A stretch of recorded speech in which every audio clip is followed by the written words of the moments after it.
and welcome to another episode of the APA Poolplayer Nation podcast.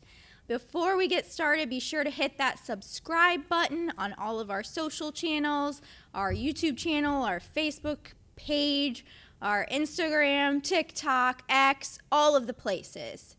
I'm Becky Johnston. This is Jason Bowman. Jason, how are you? I'm good. How are you? Doing well. Well, it's officially Vegas time, right? It's about that time, isn't it? It is. It's upon us. It is. It's here. We are doing all things Vegas right now. Yeah. About, 2 weeks? Yeah, a little over 2 weeks away, We're a little over 2 weeks at before this we head point, out. I think. Actually, I think some of our people head out in just a little over a week. Yeah, that's 10 crazy. days, I think some of our first people start Yeah. heading out. We kind of head out in different waves of Yeah. people. The tournament setup crew heads out, and then we just start filtering out there day after day. I mean, there's probably 10 or 15 from people there. a day that are heading out there. So, Yeah. and the truck will roll out. I know we'll be packing the truck next week. That's a whole process. And tables will be coming from across the country. And I mean, it's a huge production, and it's that time. Yeah, it really It's is. an exciting time, busy time, though. Very Definitely busy time.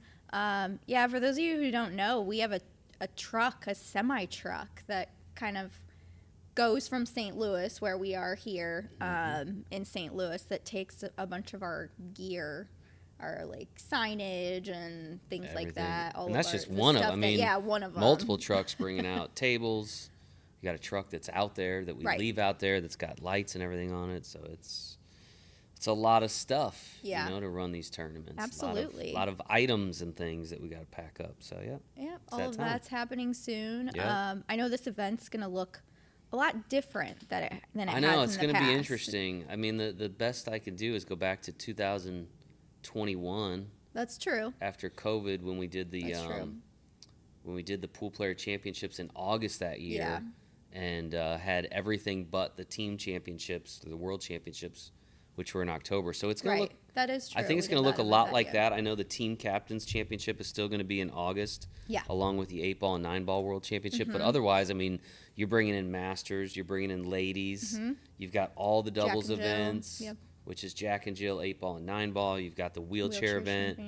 And then you've got the other two kind of pillars of this particular event, which is the 8-ball Classic, 5 tiers. Right. You've got the 9-ball Shootout, 4 tiers. I think it comes out to like 15 championships? I thought it was like 17 in like 5 days or Mm-hmm. something. We're going to be live streaming. So we got our work cut out for us. We do. I know we can handle it. It's going to be great, but it's going to be a busy event. Different, more people. If you've been into our event in April, May before, it's probably going to feel like more like August than it normally would. But it should be a great event, and I know people out there are excited. We're excited, and just gotta do a few more things, and we'll be ready to go. Yeah. We'll be putting out some infographics, I know, in the next few days, week or so, that'll show kind of some of those numbers of participants that'll be joining us out there to kind of showcase the sheer number of people that'll be out there. Yeah, I know you guys have been putting out the graphics with all the qualifiers. Yep. Lots of singles qualifiers that'll be joining us in those events. You know, like you said, kind of the pillar, the like granddaddy events, as we call them. You know, it all started with the 8-ball Classic. I mean, it was literally just when I started in 2000. It was just the 8-ball Classic. Right. That's all this event was. Oh, really? It was the 8-ball Classic, and I think we had Mini Mania, but it was just 8-ball, and there was a men's division and a ladies division, and then the next year we introduced 9-ball, and we started the tier system. Right. And then I don't know, over the years we just added. Yeah, it used to be just like a 3-day event or whatever. Now it's a little bit longer. Much bigger than that. So it has definitely evolved over the years, and but it'll be a great event. I know people are excited. I was actually out at the Westgate a couple weeks ago for the trade shows out there, and happened to stop in the Westgate. Was just talking to some of the staff that I know there, and they're excited to have us. It's great. They love us. They love APA out there. I mean, it just brings a good energy to the hotel, and so they're excited to get people out there, and I hope. I know everybody that's going out there is excited as well. Is there anything different? No? There were just a few things. They put in like a little retail shop in the little corridor of the Westgate there. I don't know if they were selling like handbags or something, like there in that glass foyer area. The coffee shop kind of right when you go through that hallway corridor, had been kind of redone. Okay. Those were the only things I really noticed. I wasn't there very long. Yeah. It's my understanding there's a new food place somewhere there. Okay, that's good. Down one of the halls. Yeah. Tacos maybe, or some kind of, I don't remember exactly what, but there's always you have like to look little for that. differences. Yeah, just little changes. But for the most part, it's the good old Westgate, and they're ready for us. And they'll be ready for us, I'm sure. Yeah. So I know we're going to be doing the preview show here soon. Mm-hmm. I think next week we'll be putting that out, once this podcast goes out. Once you guys will be seeing this go out. I think around next week is when you guys will be seeing the preview show, which is really all the details of the event, kind of the event program and what all to do when you get there. Yeah, exactly. How to pack, what to pack. All we try to of give the it all. We try to fill you all everything you need to know. Yeah, we really go into the details. Yeah. But coming from a Vegas veteran, we've been out to Vegas quite a few times. Any pro tips that we have for our viewers? Oh, I mean, I got a lot of pro tips. I don't know how many we want to put in here, but the two I generally tell people are, number one, pace yourself. That's a good one. You know what I mean? Because it's a marathon, not a sprint, right? Yeah, and I don't know how long. I mean, we're out there obviously longer than most people for the whole event, but for those that are out there, even if it's just a few days, pace yourself. You can, I mean, some people like to have a few drinks before they get on the airplane, and then they get there and they keep going, and next thing you know, the tournament's next morning, and you didn't sleep well. So I would say pace yourself a little bit. There's plenty of time to have fun, but if you're serious about competing in the event, you got to take care of yourself. It's a good one. And so definitely that. And the other thing I tell people is just kind of go with the flow. Anytime you're traveling, whether it's by airplane or car, you're going to stay somewhere else, there's bound to be little bumps in the road as you get there. Yeah. Something didn't go exactly as you hoped, or the flight was delayed, or your room isn't quite ready yet, or, so just try to go with the flow. I think it'll help your experience, if you just relax a little bit and know that, hey, not everything's going to be perfect, especially because I know sometimes we get people out there that have never really traveled before. Right. That's the beauty of what we do with these events that you have to qualify for, and that we give travel assistance or hotel rooms or whatever it is. Right. You have people that have never traveled in their life, haven't been on an airplane before, and so we get to provide that experience to them. We do, but I would just say, just relax, go with the flow. Everything's gonna be great, and I think if you could do that, you'll have a really good time. Yeah, there's no doubt. And I would say have fun too. Well, of course, gotta have fun. Regardless of, you get caught up in kind of, even if you don't win. Yeah, if you don't win and stuff. I know you want to, of course, but you made it that far, and not that many people get to make it out that far. What do we say? Is it 10% of our membership or something 10%? Like that? 5, I mean, 10%? Makes it out there each year. So enjoy yourself. There's a lot of people that would kill to be out there in your shoes, even if you go 2 and out. Right. Well, we just came off March Madness, right? The college basketball March Madness. And by the way, go Gators. I would say your team won. I'm going to always plug the Gators. Go Gators. But I was looking at, you have to win 6 games to win that, right? Unless you're in the play-in, and then maybe 7. But I was trying to figure out, how many rounds you have to win at the events to win, and I think most of them, it's more than that. Yeah. So, I mean, when you look at it, that's a daunting task to have to try to navigate the bracket, and because as you get to the end, you're playing late into the night, then early again in the morning, and so it's a marathon, and there's only going to be one player or one team that wins each division. Yeah. Obviously, there'll be 3 or 4 that finish in the kind of top echelon of that, but if you can do that, great. But you can still have a fantastic time, even if you're not in the top 2 or 4 or whatever it is. So again, I think you come out with the right attitude. Yeah. You've already won being there. You're going to have a fantastic time, and it's going to be a great event. Yeah. April, May in Vegas is generally beautiful. Pretty good weather out Sometimes there. Generally. We do see a rainstorm here or there, which is pretty wild. Yeah. But it can be interesting. Overall, the weather's it's not crazy hot yet. Yeah. And so it's going to be awesome. I'm looking forward to it. But still bring a jacket. Always bring a jacket. You bring a jacket even in August. Bring a jacket or a hoodie, because it gets cold inside. Those tournament rooms get freezing. Yeah. And that'll be one of our tips we give you for sure in the preview show. But they got to keep those places cold, because it's so hard to get them cool once it's hot. Right. And you start bringing a bunch of bodies in. So when those rooms empty out, It's really cold. It's freezing. Really cold. But yes, those are all good tips, and we will have more on the preview show, which should be out sometime next week. Yeah, for sure. Yeah. Now I know we talked about we're going to be live streaming all of those finals matches, every single one of them. So definitely make sure you tune into our all Facebook. Sponsored by our friends at Pool Dog. Yeah, our good friends at Pool Dog. Go check them out if you haven't already. But in the Pool Dog Championship Arena, it's going to be all set up like usual. But we're going to be streaming all of those on our Facebook page, our YouTube channel. So go follow those pages if you haven't already. We're going to be posting content on our Facebook page throughout the event for sure. Get those notifications. Just make sure you get those notifications. Every time that we go live, we'll be posting that schedule as well of those streamings. Some of that will be covered on Billiard TV. Oh, yeah, that's right. So Billiard TV. If you're watching, through that app, then you'll be able to watch it on your TV screen. So, plenty of opportunity to take in what's going on for sure. But you'll be in the commentator booth the whole time, as well as I think you're going to have a couple of special guests in the commentator booth, right? Well, of course, we'll have Ava Lawrence will be back. She's a mainstay there in Pool Dog Arena. But we are bringing in, we talked about, we got 17 in like 5 days maybe. Monday through Saturday. So Double J, Jeremy Jones, we're going to bring him out as well to kind of help fill in and maybe give Ava and I some relief. It's a lot. It is. It's a lot. It's a lot to try to talk that long. For day after day, you start to lose your voice and things. So, and Jeremy's as good as they get. I mean, probably the best pool commentator in the world.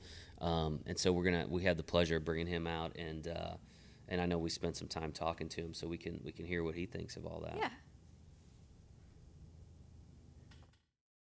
We are joined today by Double J, Jeremy Jones.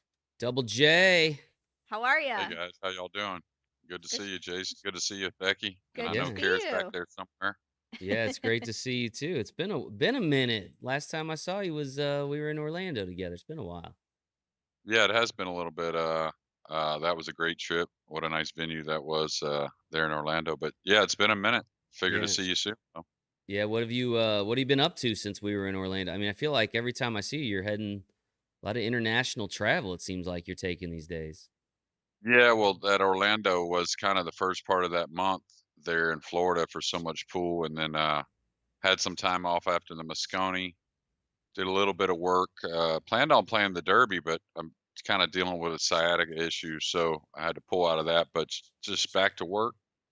Went to Phoenix, Connecticut, some places for teaching, and then just came off the European Open. I was there 20 days in Bosnia for the European Open and the PLP.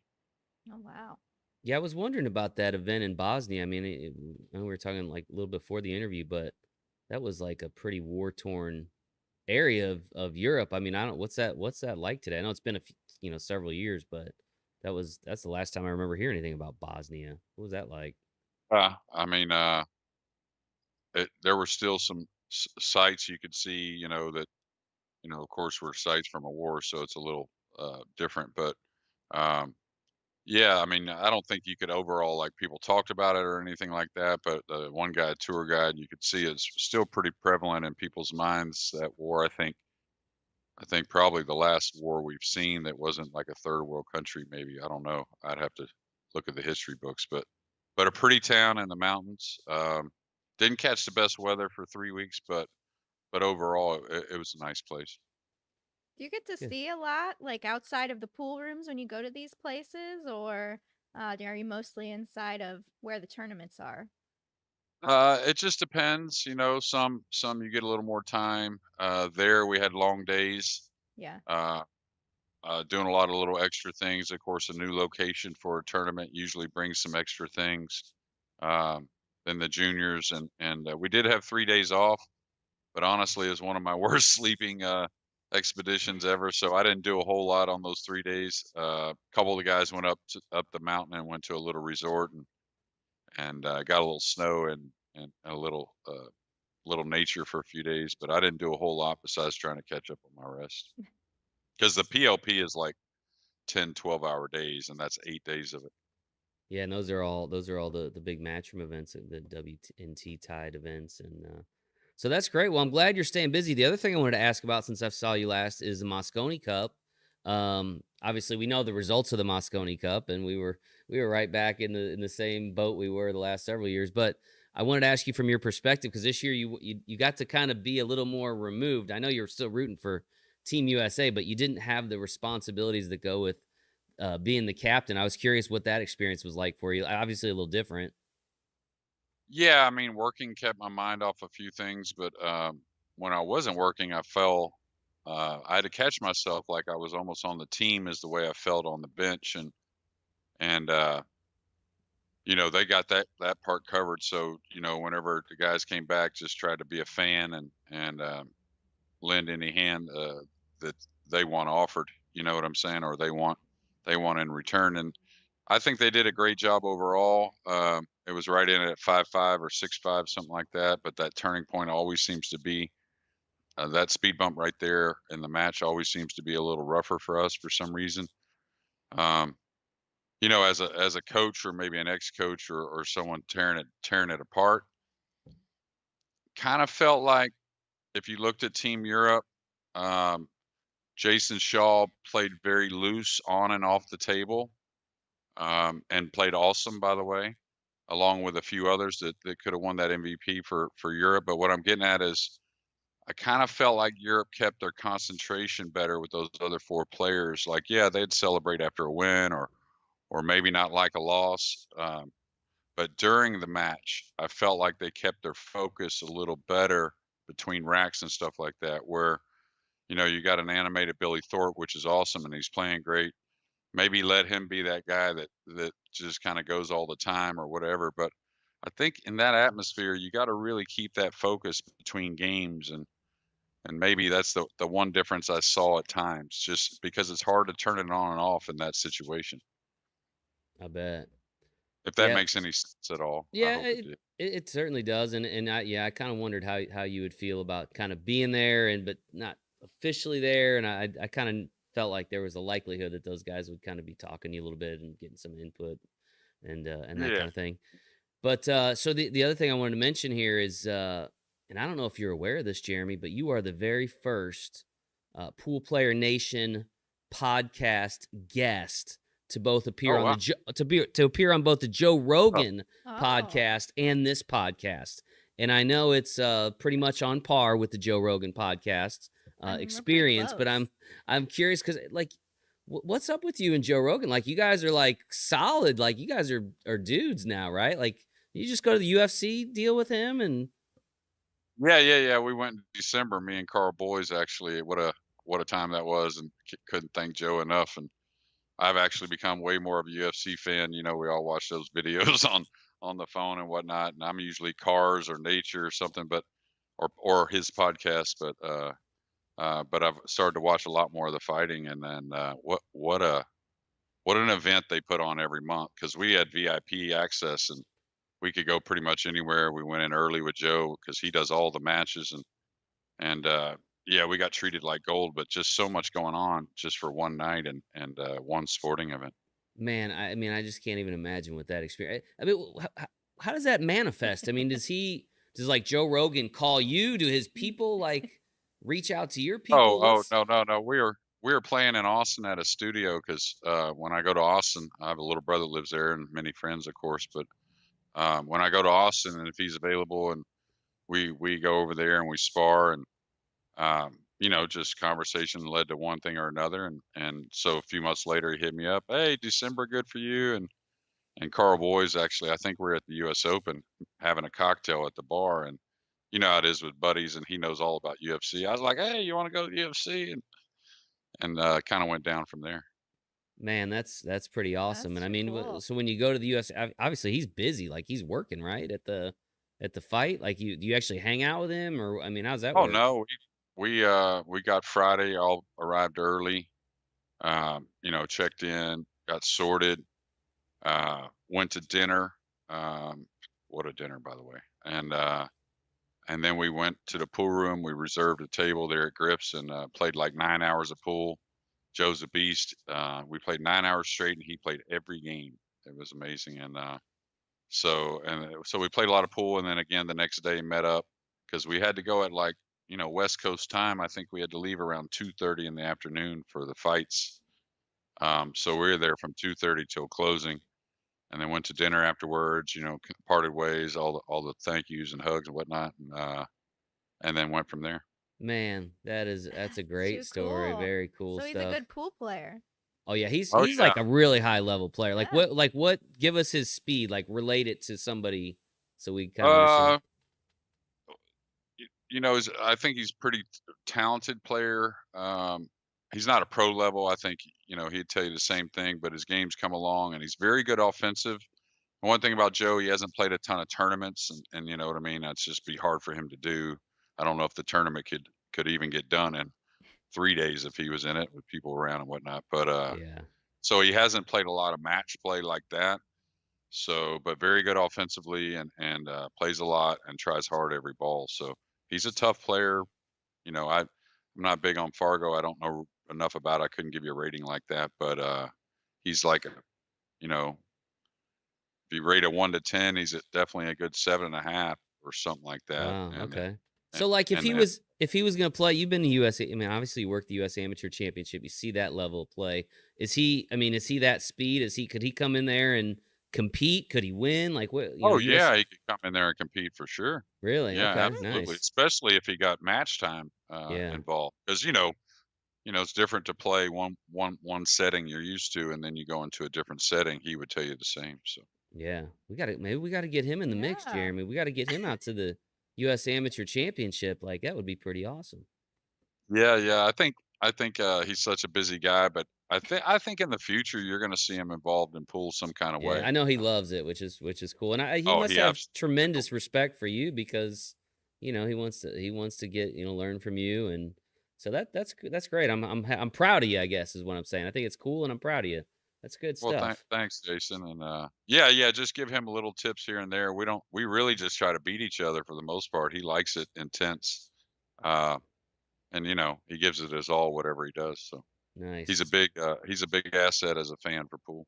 Yeah, well, I know he spends a lot of time in Vegas, and I know you're going to be spending some time in Vegas later this month, early next Mhm. month. You're actually coming out to our event, the Pool Player Championship, Pool Player Championships, with an S. Championships. And it's been a long time since you've been to an APA event. Like I couldn't believe it when you told me. How long? How long since you've been to one of our events? I think the last time was 1999 when we used to Wow. run the World 8 Ball on the pro circuit, which was the Camel Pro Billiard Series at that time. The 1999 was the last time, I believe. Earl Strickland won the event. Michael Coltrane came second. Um, and yeah, and yeah, it's been a minute. Surprisingly, tried to go the last several years, but some overlapping work didn't allow it for August.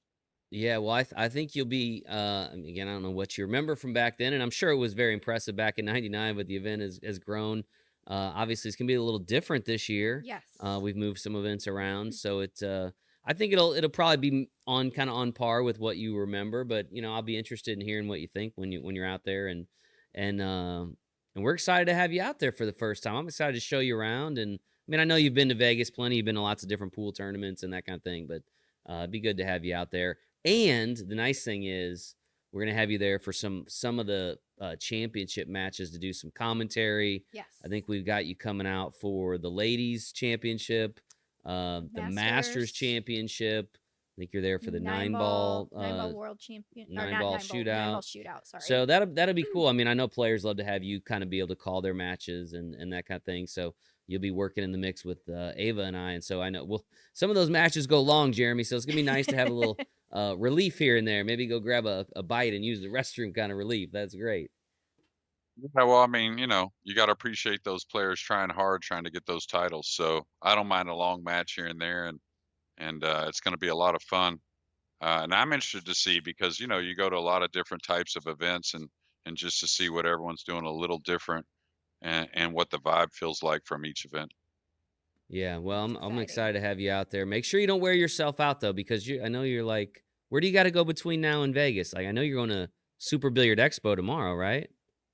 Yeah, I go to Super Billiard Expo till Monday, and then from there I go to Maine to do maybe 5 days of teaching um, up there with some really good people in Portland, and then from there to NYC, which I go there to teach quite often for 4 or 5 days, and then not sure Mama's going to come out and spend a few days in Vegas or New York, but if she does, we'll stay a few extra days and then home for just a couple days before I see you in Vegas. Okay. Nice. Well, at least you're staying domestic for the Yeah. for the most part. No overseas travel. I know you're going from Vegas international, right? You got to go. Where are you going from? Our London, event? yeah. To London. London, Okay. yeah, So yeah. yeah. So Yeah, just it's got that flight the other day, direct from Vegas to London, and then home, and it's gonna start to got a kid graduating on the 18th, which is awesome. yeah. Exciting. And then and then a little time off to try and figure out a few things for maybe a summer vacation. Yeah, you've earned it, and you've got the Absolutely. miles. I'm sure you've got the miles now. Should be a free Man, I'm bad vacation. on the miles. Yeah, but I should have more, that's for sure. Gotta Yeah. take that wife somewhere, right? Yeah, she's earned it too. Yeah, for sure. And we try to take one kid on a trip with the graduation and stuff like that. Brady, I hope you're not watching Yeah. because I don't know when that's going to happen in the summer, but I try thought to you were going to coordinate. disclose where you were going. I thought you were going to Right, give us right. like a That's what heads I up, was thinking. but that's all right. You'll figure it out. Well, it might be Fort Worth in the stockyards, Jason. Just depends on how things go. I only live about 45 minutes from there, so. Yeah, I But gotcha. we got some good kids, and they appreciate whatever we do, so that we're pretty lucky there. Nice. And so you mentioned a lot of your travel leading up to Vegas. You're doing lessons. I think there's going to be a little time in your schedule in Vegas. I don't know how much. May not be a lot, but you're going to actually potentially offer some lessons because obviously we're going to have a lot of pool players out there. It's a rare opportunity to be able to work with you and get some instruction. So here's what I'm going to do. I'm going to set aside a room with a table in it, and then if you can work it out, if somebody's really interested in a lesson, maybe you can navigate that. I mean, we'll throw your email address out there, and you can. What do you think? I mean, does that sound good? No, that sounds great. I mean, I ain't gonna lie, I'm still a player at heart, and I wish I was playing, but I'm lucky that the commentary I love, and I love the teaching even more. So I'm always here to help, and I've worked with a ton of APA players in the last 8-9 years of teaching, and I feel like I've been lucky enough to help most, and if not all, I've worked with, and I'd love to help more. Well, there you go, folks. So make sure if you're interested, if you're going to be in Vegas, tail into the event. Jeremy will be there on kind of the back half of the event. But if you're going to be interested in potentially getting a lesson with him, again, I'm not sure how much time he's going to have. You can shoot him an email, get some pricing information. I know you kind of customize things based on what somebody's looking for, like how long do they want to work with you, what do they want to work on, and so we'll let you work with people. But if you're interested, shoot him an email, and you might get on the list. Yeah. I figure I could do 2-3 hours a day. I fly in on the 30th, maybe can do a little more. Who knows? But yeah, if anyone's interested, tune up or whatever you want to work on, let me know. Awesome. Podcast listeners are hearing it first. Yeah, there you go. Yeah, if you've been tuning into the podcast, you'll be able to reach out first. All right, Jeremy. Well, I don't want to take up too much of your time. I appreciate you taking the time. I know you're busy, but it's good to catch up with you, and I look forward to seeing you here in a few weeks in Vegas. Again, don't wear yourself out. One of these trips, we got to go. I'm always like, Jeremy, let's go to dinner. He's like, oh, I got to go do a lesson. Like, save a little time. Well, no, I need to get that dinner. Yeah, let's make sure we sit down and do dinner, because otherwise the only time we talk is in the commentary booth. So anyway, we'll let you run, Jeremy. It's good seeing you. Safe travels, and we'll see you in Vegas, buddy. Thanks, Jeremy. Thanks, Jason, and thanks, Becky, and hats off to your Gators. I hate to say it, Jason, but I'm a Cougar all the time, but hell of a season for the Cougars. But congrats to Florida, you darn Gators. So appreciate that. I wore that's why I wore my Gator green for you. But yeah, it's great season, definitely a great game, and Cougars represented well. So it was a nail biter, no doubt. So we'll talk more about it in Vegas, buddy. All right, thanks, Jason. All right, Jeremy. Thanks, Becky.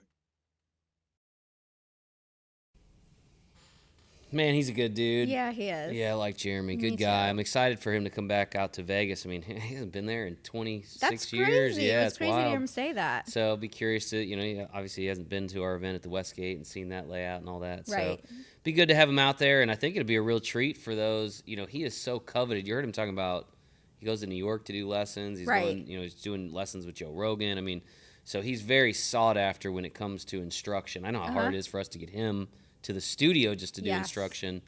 So for a select few that are interested, I mean, his email address was there. Take advantage. Shoot him an email. You're not going to find a better instructor. No. And hopefully, he can work it around his schedule. Maybe, get you some some lessons. So that's a great opportunity. But I'm excited to be able to work with him in the commentary booth again, and it'd be pretty cool to have him calling some matches out there. So for sure. Yep. Be good to have him out there. Yeah. Yeah. So speaking of, you said he hasn't been out there in a while. It sounded like the last time he was out there was at the Riviera. Well, it's 1999. Maybe. Yeah, I'm guessing Riviera. I'm guessing it wasn't before that. So, has it been? How long has it been since the Riviera? 10 years this around? year. It was 10 years Coming this year. up on the anniversary. Which is crazy. Was it like May 4th or 5th of 2015? It was I mean, it was the day after our event ended. Yeah, the day our event ended. They shut it down. So the day we left that year was when they shut it down. That's I remember. crazy. That's been 10 years. It is so hard to believe that it's been that long. Yeah, I mean, I don't know what's crazier to believe, that it's been gone 10 years or that we've been at the Westgate now for 10 years. I mean, that to me is like, wow. Both are hard to believe. I know. I mean, for me, I walk down. You can walk from the Westgate over to like Resorts World or Circus, that area, and you walk right by the old Riv property. It's just a parking lot. It's literally a parking lot now. And so that part, I feel like it's been gone 10 years, but I've been at the Westgate for 10 years is what kind of blows my mind a little bit. I mean, it's just flew by, and it's been a great experience so far. And I know I think we've signed contracts for the next several years there. So it's been a great home. The home of the APA Championships now, and we were fortunate how that all worked out because, man, I remember when it was like February of 2015. I remember Renee Lyle, the president at the time, came in my office, and she came in my office and said, "Can you come with me?" And I was like, "Oh God, what's this about?" It's like strange. And took me down to Bill Tuff's office, our director of tournaments, and she basically was like, "Yeah, we just found out the Riv's closing," and like nobody knew at that point. It wasn't public information, but they had contacted us because we got multiple. We were their biggest account or client at that point, which we also are at the Westgate, from what I'm told. But so they gave us a heads up, obviously, and we were like, oh, how long do we have? This is February of 15. We had an event in April, and then of course we go back in August with a much bigger event, and the hotel was not going to be open. Right. And we were very fortunate because the management group that was at the Riviera, and I can't think of the name of the management group, but they were moving over to the Westgate. To the Westgate, yeah. With the sale, and so that meant they brought not only us but several other accounts from the Riv, and so it really worked. The fact that they had our dates in August, I mean, I'm still like, wow. And we may have had to move them a day or two. I don't remember if we had to shuffle that at all. I don't think we did. I don't think we did, if I and remember so they correctly. were able to take us on, and so it worked out rather seamlessly. But it was an interesting few weeks. I mean, I feel like that was in February that she told me that, and within like 2 or 3 days, we were on a plane to Vegas to meet with it was Paragon is what they were called. They were running the Riv, and Bill and Renee and I went out there to meet with them and figure out when's this going to be announced, because there were always these rumors about the Riviera closing for a long time. For a long time. And so people, our league operators were always like, is the Riv closing? What's going on? And the rumors were growing. And so we knew like we needed to have this timed out. Yeah. We knew we couldn't talk about it before the announcement was, because it was all contingent on a vote with the convention bureau out there in Las Vegas. They were the ones that bought the property, and so you couldn't talk about it, but we needed to make sure like we had our ducks in a row and we're ready to put the information out, because as soon as it went public, we knew people were going to be like, what's going to happen to the event? And we wanted to make sure that question was answered right away, and so we were able to do all that, and everything went smooth. But it was a strange time, no doubt, and just being at the Riv as it was closing down was weird and kind of sentimental in a weird way. Like, I don't know why. We all complained about it for so long. Right? It's this old hotel and this and that, and then we're all walking around sad. It was like we're like pouting about the Riviera closing down. Oh my gosh, I just remember taking signs and stuff from our hotel rooms, and I remember we took the sign from our marketing room that we Skybox always 205 spent still a got bunch of those. time in. We have it now in our office, Skybox 205. I took the thing off the back of my door in my room. I did too. Because I still have it at home. I always stayed in the same room, so I took the little thing off the checkout time. Yeah, the checkout time. I took kept like that the thing. do not disturb thing off of the back of the door, yeah. I think. Yeah, that's crazy. It's been 10 years. But 10 good years at the Westgate, and we're looking forward to getting back out there. They take really good care of us. And I think that was the year. Didn't we rebrand the events that year, too? We rebranded the events after that year. Was it after that? After that August event, which was the last national team championship. Right. Because we had Japan coming out. Right. Well, they had been coming out. We had Canada. I think at the time we were starting to look into China. There were just a number of different international franchises on the horizon, or we thought. And so we decided to rebrand to the World Pool Championships. We rebranded the National Singles Championships to the Poolplayer Championships. Right. And so that all happened after 15, but yeah, before we went back. Before we in went 16. back, yeah.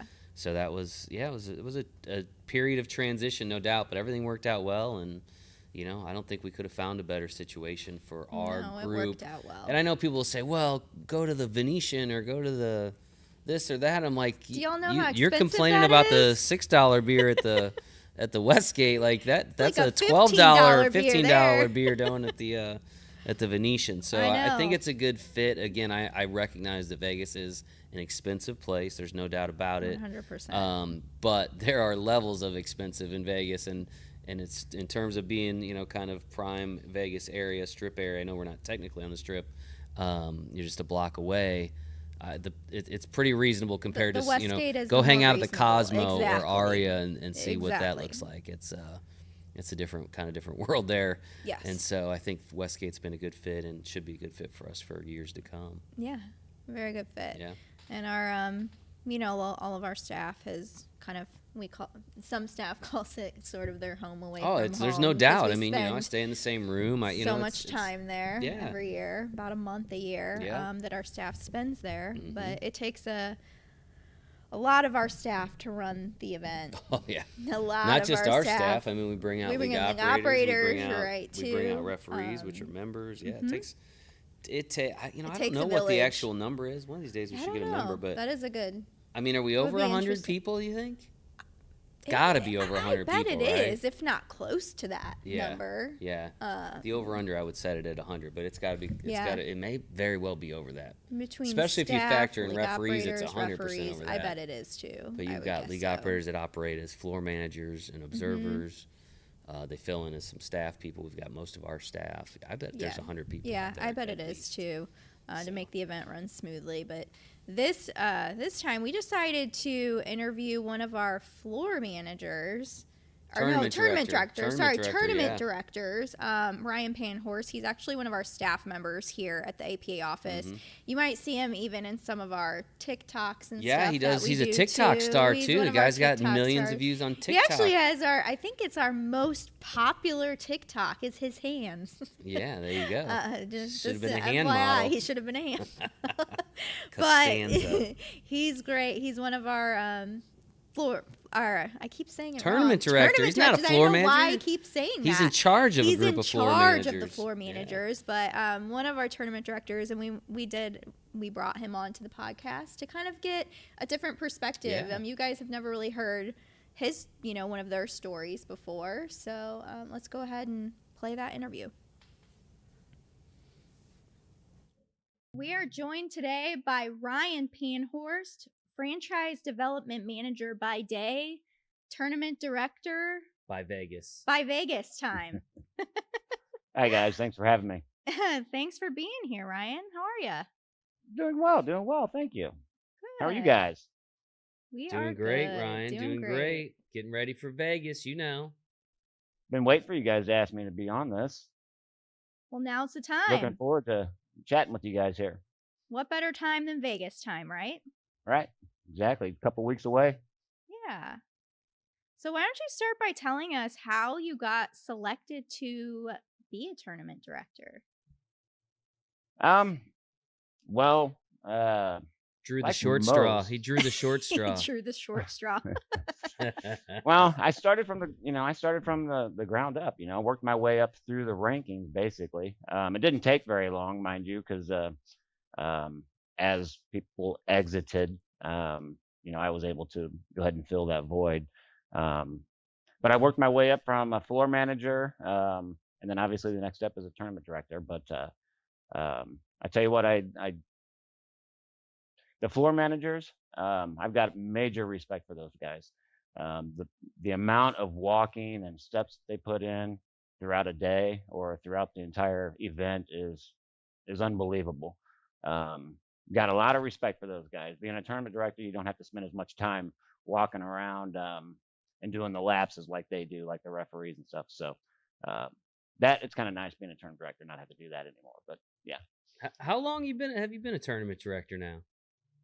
Oh boy. I guess it's probably been close to 8 years now. 8 years. Oh wow! And once you're a tournament director, you're like a tournament director for life. It's like working on the Dutton Ranch, right? You get branded you're not really getting out of it. Tournament director, and then there's no turning back. Yeah, you're not getting out of it now. But the other thing is, you're pretty accomplished. Like, you're a little modest there. Like, you're a pretty solid player, right? Pool player. You've also been a league operator for years. You were a league operator here in the St. Louis APA. So you've got some other credentials, I would say, that go along with becoming a tournament director, right? Sure. Don't be so modest here on the Pool Player Podcast. We want to, Well, I don't consider myself. I consider myself a pool player, but I don't consider myself one of the higher level players per se. Now I know all the rules and all that stuff. I'm a skill level 6 and 9 ball, but I'm not necessarily the best pool player, right? I didn't get into this to be a pool player, though. I get a lot out of being a part of the community that the APA builds. And that's what I get most enjoyment out of, really. So yeah, I got you. So what is a day in the life of an APA tournament director during a Las Vegas tournament? There's hundreds of thousands of dollars at stake. What's a day in the life like for you in Vegas? Like, what are you doing? When does the day start? When does it end? When does it get crazy? When is it more chill? Sure. Well, I can tell you to start off, for me, I work the night shift, right? So by the time I come on my very first shift, there's already been some play happening. So my first thing to do is basically go talk with all the referees, the floor managers, the other tournament directors that were on the previous shift, see if there's anything that might have come up from skill level movements to sportsmanship complaints, stuff like that, right? Then once we go through all of that, I will go over to my tournament room, which is the pavilion, the middle room, and I will get with all of our floor managers over there. We will check the boards in the back room behind the curtains to see, again, if there's any skill level movement or sportsmanship things in my room. And basically, it's on from there. I will basically just walk around, talk to the players, kind of get to know them a little bit. I will go back and forth between the pavilion and the mini mania room, just make sure everything runs smooth. So yeah, and so for people that like maybe don't know our events as well as obviously the three of us do, like there's different levels. You've got referees, right, which are basically our members that have volunteered, generally higher skilled members that know the rules really well. They come out to work. They're the ones making the calls during the matches. They're assigned like a certain section of tables. And then you've got they kind of report to the floor managers, who you've referenced several times here. Now, the floor managers are typically all league operators, right? Correct. Yeah. And they're kind of like your next level up from the referees. So if like a referee makes a ruling and there's an issue with the ruling, or maybe it's incorrect, that's when a floor manager gets involved. And then you're overseeing a group of floor managers. So like you're next up on the chain of command there, right? Right. Yeah. So when it comes to like making calls and stuff like that, it's actually pretty easy for a tournament director, honestly, because obviously the first step is going to go through the referees. And then if the referee can't answer the player's issues, then the next step would be the floor manager. And our floor managers are great. They're absolutely fantastic. They know the rules up and down. And besides that point, the referees have the rule book. So by the time I get over there to any call, generally they've already been told what the ruling is going to be. I'm just there to confirm it, right? So all the dirty work's done by the refs and the floor managers. So I've got it pretty easy, or we've got it pretty easy, all of us tournament directors. So in my opinion, anyways. You say you have it pretty easy, but what would you say is one of the most challenging parts of being a tournament director? I mean, I would have to guess that there's got to be some pretty stressful parts. Yeah, what's of that keeping job, you right? up at night at the Westgate? So, I mean, there's got to be something about being a tournament director that ends up being a high stress part of the job. Well, I mean, anytime you get multiple skill level movements on a team, it's not a good thing. Anytime teams have watches on their score sheets that go out there, they know they're being looked at for one reason or another, and just trying to convey them to let them know, like, look, guys, play to win, you know, and everything will work itself out regardless. It's all about fairness to the players, and that's what we preach. So I think the most difficult thing is conveying to the players that regardless of the answer that you're getting, ultimately we want to be fair to you and each and everybody else in this tournament. So you might not get what you necessarily want to hear out of whatever issue you're having. You might not get that answer, but just know that it's with us trying to make it fair for everybody, right? Yeah, I thought it was kind of interesting too. You were talking about how you have to like communicate with the other tournament directors and the floor managers because, you said what do you work? You work the night shift, is that right? Yeah. So you start like what, 5 o'clock at night kind of thing, and you're working till the wee basically hours so of the morning? the rounds are done for that day. Yep. Yeah, so you're kind of becoming a night owl when you go to Vegas, which I'm sure is a challenge to get back on track when you come home. But anyway, back to my point, which was the communication. You've got to talk to the people that are there in the morning too, because the players play across the board. It's not like the players only play in your shift over and over and over. So you've got to be able to kind of have some communication and know about, hey, were there some issues here? Were there some issues there? What was going on? So it's kind of interesting how you guys have to be able to communicate that back and forth across the tournament field for sure. Yeah, it's pretty cool. And that's what I was trying to get at earlier when I was talking about the boards.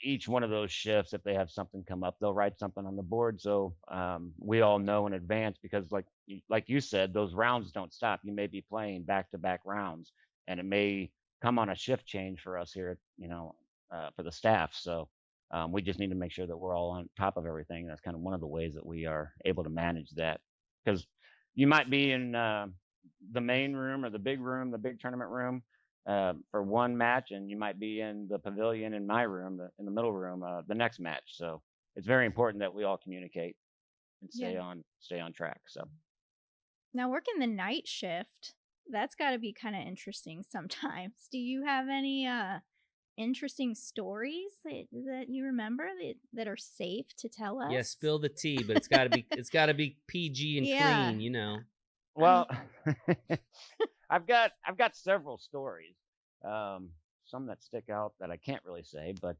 there is one that I tend to tell quite often when people ask me that same question, and I think it was back in, I want to say 2021. I might be wrong on the dates, but it was a championship round, and I was in the championship room. And at the time, we didn't have the big setup, we were kind of, it was on the beginning of our streaming when we started doing all the streaming. So the setup wasn't the same. And I would sit down behind the players and kind of keep score. Well, this team, I think the team name was K9, and it was a 9-ball match. And it was a hill match. And it was, I believe she was a 2 or a 3. I think her name was Kara. Actually, we used a lot of her photos for some of our marketing after this match. But anyway, she was a 2 or a 3, and I was sitting behind her taking score, and she was so nervous, just scared to death. Getting under those lights can be it can wreak havoc on your anxiety, right? So this girl was sitting in front of me. I'm keeping score for the match, and every single time her heart beat, her ponytail would do this, boop, boop, boop. And I just remember thinking, like, how is she going to get through this match? She was able to take those nerves and put into a great pool match, and she ended up winning. And I'll just never forget that, just sitting behind her, and every time her heart beat, her ponytail would kind of beat, it was pretty neat. That's interesting. You remember that? Yeah. So I mean, I remember it because as soon as she won, she jumped up and gave me a great big hug, and it was pretty neat experience. That's really cool. Nice. Well, are you how you feeling? We're about a couple weeks out here now. Are you mentally in the zone? Are you ready to do this again? It's a long 7-8 days, right? It's like a marathon. Are you ready for it? I am so ready to go. I am ready to get out of Dodge. If I'm going to be honest with you, I could probably live there. So I am good with going to Vegas. All right. Well, we'll talk to the bosses about leaving you out there after the trip and see if you can just I don't know how they feel wait about for us not to having come him back here, out in though. August. He's good. I don't know how they feel about not having him here to do his job, but all right, Ryan. Well, we appreciate you taking the time to join us and kind of just telling folks a little bit about what you do and kind of how you guys handle things. Always good to kind of educate people on how the process works while we're out there, and because I know it takes a lot of people. Yeah, absolutely. It takes a whole lot of people, a lot of volunteers, a lot of staff. Kind of an untold story. Yeah, it's a lot of hard work. So now we know your story, and we're appreciative of you, and hopefully everybody else will be too. I appreciate you guys having me. It's been a lot of fun. Yeah, all right, Ryan. Thanks for joining us, Ryan. Take care, buddy. Thanks, Becky. See ya. Thank you. Thank you. It was nice of him to join us for that. I know he's not necessarily something he's super comfortable doing, but it was. I think it's important to tell those stories of the people behind the scenes because there's so many of them. There is. And, I felt like his stories were very PG. I know he's got better stories than that. But, I mean, just think about all the different jobs that have to be done out there behind, whether that's in the kind of the back behind the curtains or out on the front line, which is your referees, your floor managers, your observers. You've got the people up in the HRC, handicap review. Right. I mean, they bring in like cots and beds to take naps on between rounds because the rounds go on so long. And so it just takes a lot of people, And I know people see our faces quite a bit because we're kind of in the public eye, but there's just so many people behind the scenes. Yep. And couldn't do it without all those people. So it's cool to hear just a little bit different perspective. I always think it's fascinating, too. I've never had to do it, but working that night shift, that would be tough to go back to normal, get back on a normal. Because some people love doing it. Yeah, I guess so. If you can transition back, I have trouble transitioning to Vegas time-wise. Like the first few days, I'm up at like. I know. So I wake up here at like 6 o'clock, 6:30. So I'm waking up at 4 in the morning for several days, and then by the time I adjust, then it's time to go home, and I'm like, you gotta do the same thing. I can barely drag myself out of bed when I come back. So to flip the day and night would be hard, rough. But I can't imagine. They do it. They do it with a smile on their face. So you guys be nice to them. Yeah, be nice to those, especially those night shift people, man. Holy cow. But yeah, cool to hear. They have a tough job. Cool to hear kind of his perspective on the events and what they go through. So, for sure. Yeah, very cool. Yeah. Well, we'll see you guys out in Vegas in a couple weeks for sure. Those of you that'll be there. If you won't be there, make sure that you're staying tuned to all of our social media channels where you can feel like you're there. If you were following us on social media, you can watch all the streams, all the content that we'll be posting, pictures, lots of stuff, lots of going to be happening. Tons and tons of stuff. So definitely stay tuned to our social media. Yeah, and if you're not qualified, we got Mini Mania. It's not too late. If you got enough scores and you're an APA member, you can always come out and play and just get that experience of competing on that big stage. This is true. So there's still, it's not too late. It's not too late. This is true. So. This is true. That's always a thing. Yeah. So let's kind of wrap things up with our home pool room segment. Home pool rooms. Home pool room segment. So the first one we have here from Sue Kipple Lancer. So she lives at the beach. I could tell that looks a little coastal with the rug there at least. Looks kind of like a coastal type of house. Yeah, she lives at the beach, so she's got her nice setup there. You can see, I think she looks like she's got like her floaties like underneath the pool table there. Is that what that is? That's what it looks like to me. Floaty for the pool. Super nice diamond table she's got there and set up in her condo or house, whatever they've got there. Size, but yeah, it looks like a nice size place there and very nice. One of these I want to do the best outdoor pool table setup. I'll have to do that because there are a handful of outdoor ones. We'll have to do that on one of these episodes for sure. So this one is from Erin Michelle. Nice space here with some wallpaper in the background. I like that molding there. Yeah, some nice molding there, and nice little, I'm guessing maybe a basement space here. But it's hard to tell. It looks like yeah, a fridge there on the right. But, nice little space that she's got going on there. And then this one from Alan Gunderson. He's got nice space here. Race car pool table light. I think that's maybe Rusty Wallace pool table light there. It's a very race car drive. Very dude-centric room there. Yeah, definitely male-centric for sure. It's good though. I like the LED on the backlighting on the TV there. Maybe that's his man cave. Nice valley table he's got there, but could hang out there for a while. For sure.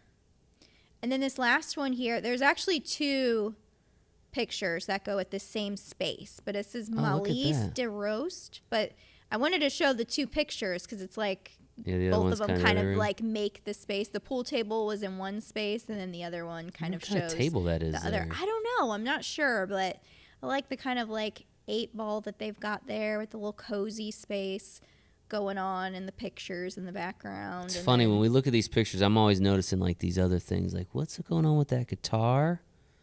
Oh yeah, looks like it's got almost like a wheel in it. And what is that like thing in the corner there? That gray thing? Is that like some kind of inflatable? I don't know. To me, it looked like. I'm always looking at these other things. Maybe some kind of things. seating, but maybe like inflatable seating of some kind. I like the vibe of that room though. Yeah, it was I thought that was a cool kind of vibe that they had going on there. Very cool. Yeah. So that's our home pool room segment for this month. You guys keep submitting those. We've still been sharing those on social weekly as well. So definitely keep sending those in. We enjoy sharing those. And yeah. So that's all we've got for this month. Yeah. We got to go back to packing. Get back to packing and prepping for Vegas. Yeah. And, we see you guys out in Vegas in a couple weeks. If not, follow us on social and we'll see you guys in the next episode. Yeah. Thanks for tuning in, y'all. Have a good one. Bye, guys.